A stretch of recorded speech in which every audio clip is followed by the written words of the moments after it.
Yep, here it is. Most important meal of the day, breakfast. I don't like eggs.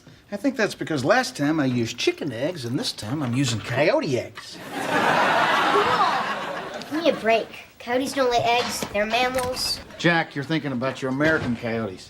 Your North Pole coyotes, can't stop them from laying eggs. That's why Eskimos are always walking behind them with a skillet. Do not throw these eggshells away. We're not done with them yet. Bo, let me see this mark. Morning, Hamilton men. And Rodney? Morning. Morning, Barry. Want some breakfast? We're having coyote eggs. Coyote eggs? I love those. They go good with snake milk.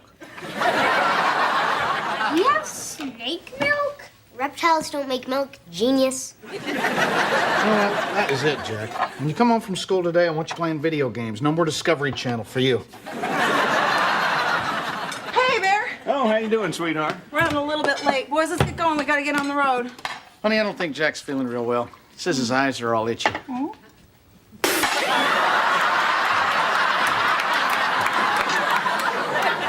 See, Jack, that there is a spit take. Hard to pull off, but once you find it, it's like finding the sweet spot on a baseball bat. Yeah, your daddy's got a sweet spot on his head. I think maybe I'll find it. Sure. All right, well, you clean up the coffee. Let's go, boys. Let's get going. Come on, get the letter out. Hey, Rodney. Yeah. I stopped by to ask you a favor. A favor? Barry, I already work for you so you can supplement my income. I let you come to my comedy gigs and you laugh at jokes you've already heard. Haven't I done enough for you already? You remember that tornado that came through a couple years ago and took out that wing of the public library? Oh, yeah, that was a bad one. They say the books on trailer parks were hardest hit. Well, since I rebuilt the library for free, the mayor wants to give me some kind of a plaque. Oh, man, Barry, that's great. Proud of you. Yeah, but they also want me to make a speech tomorrow. So I was thinking that maybe you could help me out with a couple of jokes or something. Oh, Barry. Didn't you tell them that speaking in public scares the hell out of you? That when you do, you start to shake and stutter and sweat? Well, I tried. The whole darn committee was on the phone, and, well, then I started to shake and stutter, and then my lower intestine made this sort of gurgly sound that sounded like okay.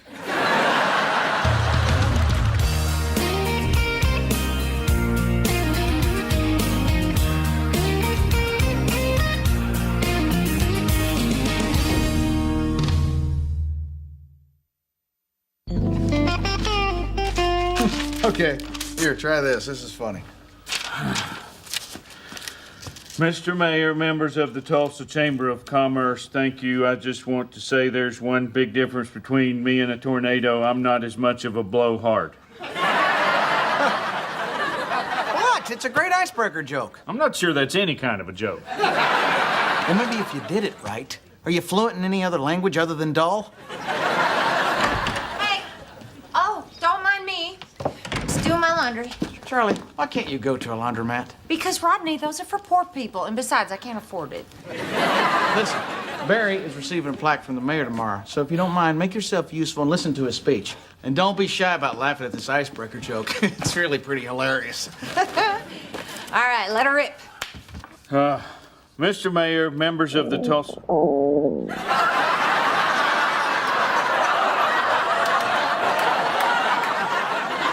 What was that sound? Did somebody just say, okay? That's it. I can't do this. Charlie, go do your laundry. Okay.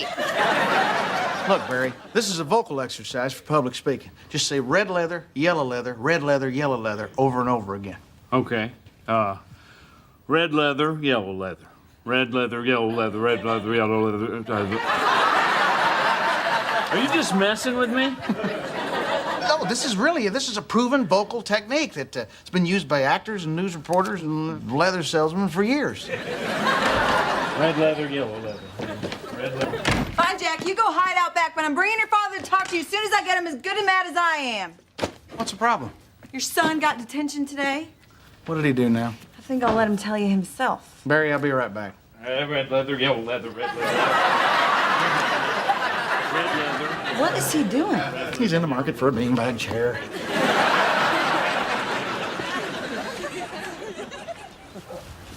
Jack, Your mom tells me you had a little trouble at school today. I want you to know I'm disappointed in you. Me and your mom did not raise the kind of boys who get detention, and we're not going to tolerate that kind of behavior. Now, you want to tell me what happened? I stuck eggshells in my eyes and made my new teacher spit water.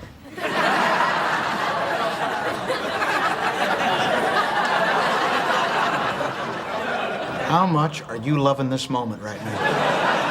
Start dancing, monkey boy. Look, Jack, it's my job to make people laugh. It's your job to go to school and do the best that you can. And making your teacher spit water over the whole 4th grade class is not correct classroom behavior. Your mom's right. You start cutting up in class, people start having a good time and laughing, and then... Back to you, Trina. Jack, if you're not careful, you're gonna get a reputation as a troublemaker, and then you're gonna end up in detention every day. You understand? Yes. Good. Good. Hey, let me ask you something. How did you get those eggshells to school without breaking them? I packed them in cotton, then I added a little red lines to make them look bloodshot. That's good. But also bad.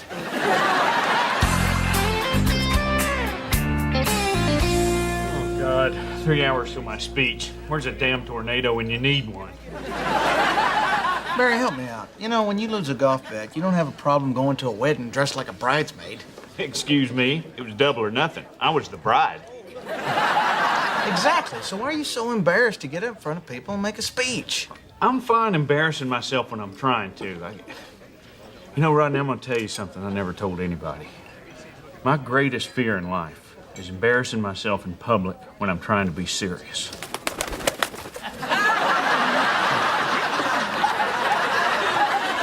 What? Nothing. There's a pigeon on my head, isn't there? Well, you see, this is what I'm talking about. Okay, look, Barry, we're gonna try another exercise. Instead of speaking in public, you start by singing. Not speaking, singing. So what? If a guy's afraid of drowning, you tell him he's not swimming, he's diving? Either way, I'm still at the bottom of the pool. All right, Barry. On your feet. You're gonna sing My Country 'Tis of Thee right here, right now. Oh, no, wait. Just a second. What are you doing? Nothing.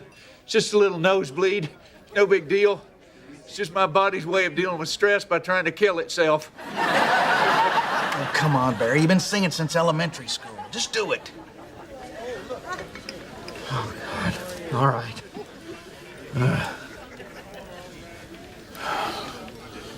My country, 'tis of thee, Sweet sweet land. land of liberty. Of thee I sing. Land where my fathers died, land of the pilgrim's tide, from every mountainside, let freedom reign.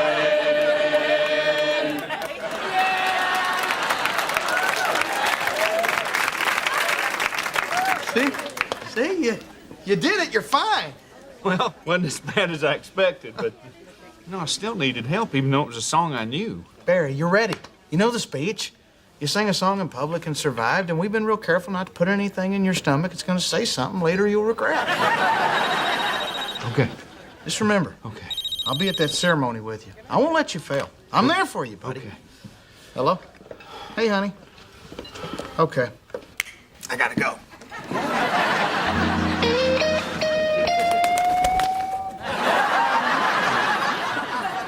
Would it kill somebody to close a window in this place? What's going on? Is Jack okay? Oh, yeah, he's fine. In fact, you'll enjoy this. Seems as though he took a ball of rubber cement, stuck it up his nose, and pulled it out like a giant booger. Ain't that a hoot? Damn. He's only 10 and he's doing jokes on a 7th grade level. Rodney, this is serious. Now he's got to stay every day after school this week. I mean, it's like he wants detention. A week of detention for a booger joke? That's a 2-day offense tops. Mr. and Mrs. Hamilton, hi. I'm Linda Preston. I'm Jack's teacher. Oh, hi, nice to meet you. You're Miss Preston? Yes. Why? I just wasn't expecting someone as much as you are. Rodney, I'm sorry. Usually my husband's a little more articulate than that. You know, that's really interesting because sometimes Jack has the same problem. I bet he does. What are you talking about? Miss Preston, you're not the same teacher Jack has detention with, are you? Well, yes, I am. Okay. I think I got it. Let's go, honey. Come on, it's obvious. Am I alone here? Anybody?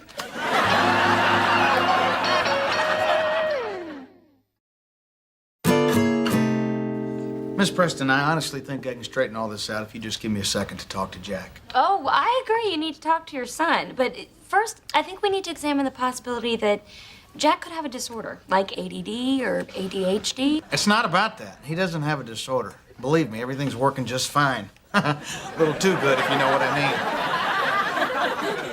Which, obviously, you don't. Miss Preston, could you give us a minute, please? Oh, of course. I'll be outside. Great. Come on, Rodney. We both know what the problem is, and it is not a disorder. You're right. He doesn't have ADD. He's horny. What is wrong with you? Jack can't be having those feelings. He's only 10. Trina, it's the way boys are. When I was his age, I was all worked up over Pebbles Flintstone. The grown-up version, not the baby kind. Come on. I'm serious. Leggy, tiger dress, bone in her hair. I'm not real proud of it, but it worked for me. Rodney, you just don't want to admit the fact that he's been imitating you, and now he's becoming a troublemaker. He's becoming a troublemaker because Miss Preston supervises detention. If she coached basketball, he'd be the next Michael Jordan. If she taught music, he'd be the next Mozart. And if she taught dentistry, I think 2 examples is enough. Hello? Red leather, yellow leather. What's wrong? Every news crew in town is here. I'm backing out. No, don't go anywhere. I'll be right there. Honey, I gotta go. You're just gonna leave in the middle of a crisis? We don't have a crisis. What we have is a son with a penis. And when I get home, I'll give them both a good talking to. So Jack's got a crush on his teacher? Oh, everybody's got someone but me. We're not talking about the cute kid kind of crush here. According to Rodney, Jack has sexual feelings for his teacher. And then she thinks it's ADD or... Well, I don't know much about attention deficit disorder, but hey, look at that squirrel. I just think that Rodney is putting his own gross man feelings on our little boy. I mean, Jack won't even make eye contact with the girl. Well, he'll get to her eyes eventually.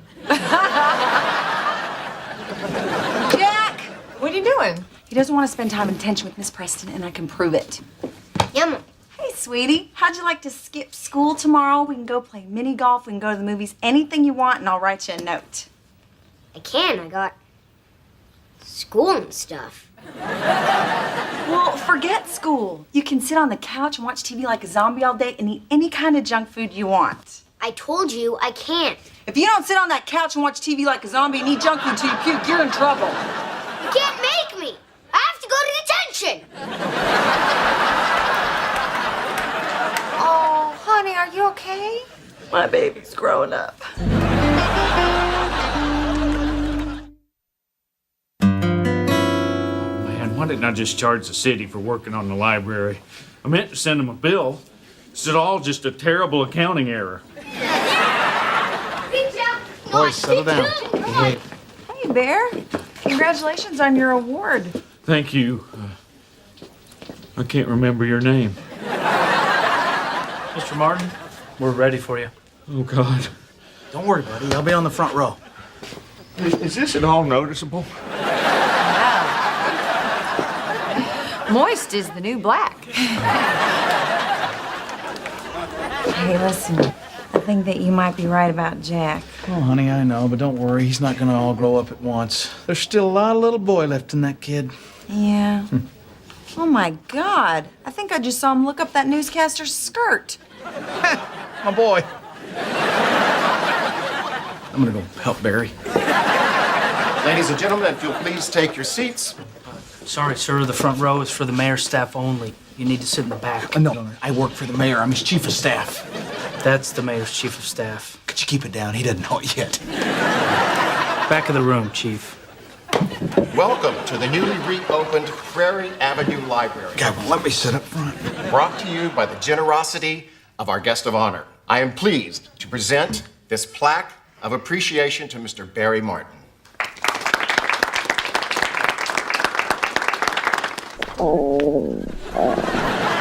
I'm sorry, did you just say okay?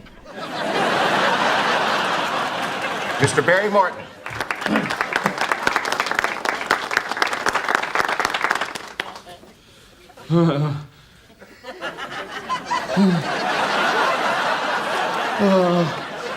Mr. Mayor, red leather, yellow leather, red leather. The difference between you and a tornado. What? What are you doing? Cueing him. Blow hard. Oh, yeah. Mr. Mayor, you might say that the only difference between me and a tornado is that I'm not as much of a blowhard.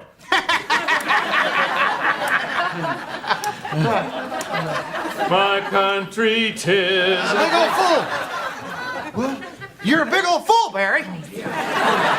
Oh, yeah. One time I hit a hole in one, and they gave me a little trophy, and like a big old fool, I built an entire case for it. Where was I? Tiny thing. You got a tiny thing, Barry. Oh, yeah. That's it, buddy. And you know, that trophy sure was a tiny thing. But now that I've got this plaque, I have something else to put in my trophy case. Thank you, everybody. Are they taking Dad? Dad? We don't know that man. Kids.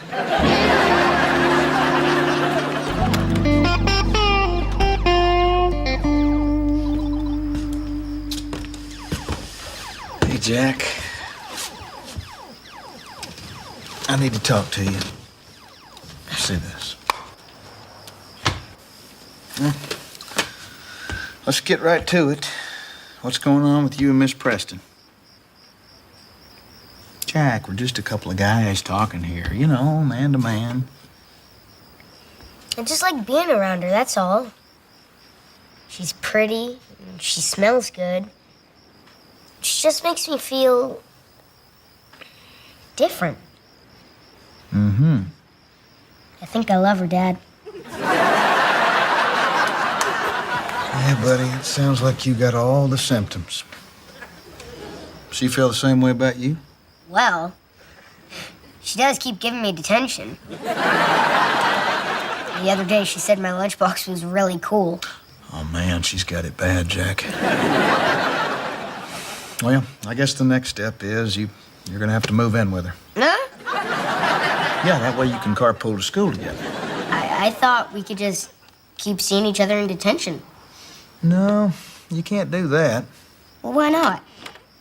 Well, son, you gotta put yourself in her position. You know, after you and Miss Preston are married, you're gonna be out at fancy dinner parties with important people like Principal Nidecker. And she's liable to be embarrassed about having a husband who's in detention all the time. Jack, you know how lucky you are. You found the love of your life and you're only 10 years old. Hey, Dad? Maybe I'm not really in love. You think maybe it's just a crush? I had a lot of crushes when I was your age. Ever on a teacher? Miss Gatewood, 5th grade. She had such long blonde hair, and such a beautiful smile, and such an amazing set of encyclopedias. Dad? I'm sorry. So you done with the detention? Yeah. That's good. Well, why don't you go get ready for bed? I love you, Dad. I love you, buddy. Love you too, Mom. I love you.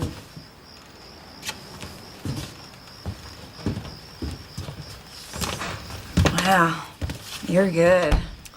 That's what I keep telling you. You know, when you have kids, they grow up so fast. Yeah. I wish I just had a pause button and I could keep them little forever. I wouldn't worry about that too much. The rate Jack's going, you're gonna have grandbabies to play with in no time. Thank you very much. Oh, you know, if it makes you feel any better, I promise I'll never grow up. Oh, honey, I gave up on that years ago. Hey, Mom? Can I have a glass of water? Jack, it's a tiny house. You can get it yourself. It's okay, Jack. I'll get it. You go to bed, I'll bring it to you and I'll tuck you in. Thanks, Mom. My baby still needs me.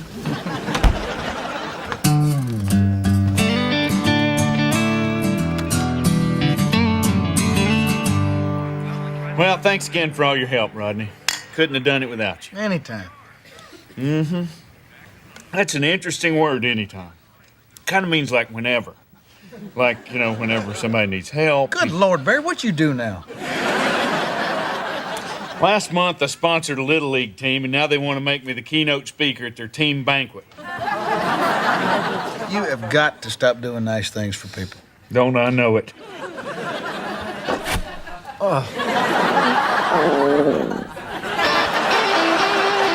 Heavenly.